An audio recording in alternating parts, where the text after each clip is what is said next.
Hello all welcome back to my channel. ఈరోజు మన ఛానల్లో స్ట్రీట్ స్టైల్ మిల్ మేకర్ పకోడాని ప్రిపేర్ చేయబోతున్నాం. ఈ మిల్ మేకర్ పకోడాని ఇంట్లోనే సింపుల్ అండ్ హెల్తీగా ప్రిపేర్ చేసుకోవచ్చు. ఇంకా లేట్ చేయకుండా రెసిపీని స్టార్ట్ చేసేద్దాము. మరి అందుకు ఒక గిన్నెలో పావు కప్పు వరకు మిల్ మేకర్స్ని తీసుకోండి. నేను ఇక్కడ పెద్ద మిల్ మేకర్స్ తీసుకుంటున్నాను. మీకు చిన్న మిల్ మేకర్స్ అవైలబుల్గా ఉంటే అవి తీసుకోండి. అందులో వేడిగా మరిగించిన నీళ్ళు వేసి ఒక 10 నిమిషాల వరకు వాటిని నాననివ్వండి. ఒక 10 నిమిషాల తర్వాత మిల్ మేకర్స్ ఇలా మెత్తగా స్పాంజీగా అవుతాయి.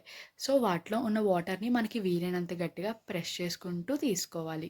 తరువాత రుచికి సరిపడినంత ఉప్పు, హాఫ్ టేబుల్ స్పూన్ కారం, 2 స్పూన్ల వరకు మైదా, 1 స్పూన్ వరకు కార్న్ఫ్లోర్, హాఫ్ టేబుల్ స్పూన్ వరకు అల్లం వెల్లుల్లి పేస్ట్, చిటికెడంతా రెడ్ ఫుడ్ కలర్ని వేసుకోండి. ఇదైతే ఆప్షనల్. అందులో కొంచెం కొంచెంగా వాటర్ యాడ్ చేసుకుంటూ ఈ మసాలా మొత్తం మిల్ మేకర్స్కి పట్టేటట్టుగా కలుపుకోవాలి. ఇలా కలుపుకున్న మిల్ మేకర్స్ని ఒక 10 మినిట్స్ వరకు పక్కన పెట్టుకోవాలి. తర్వాత డీప్ ఫ్రైకి సరిపడా ఆయిల్ పెట్టుకొని అది బాగా హీట్ అయిన తర్వాత మాత్రమే మిల్ మేకర్స్ని వేసుకోవాలి. మిల్ మేకర్స్ని ఓన్లీ హై ఫ్లేమ్లో పెట్టి మాత్రమే ఫ్రై చేసుకోవాలి, లేదంటే మిల్ మేకర్స్ ఆయిల్ని పీల్ చేసుకుంటాయి.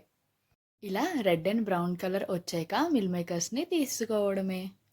అంతే, బయట క్రంచీగా లోపల సాఫ్ట్గా ఉండే ఈ yummy yummy street style meal maker pakoda ready. ఇలాంటి కుకింగ్ వీడియోస్ ఇంకా చూడాలి అనుకుంటే subscribe to my channel Vizag వంటకాలు.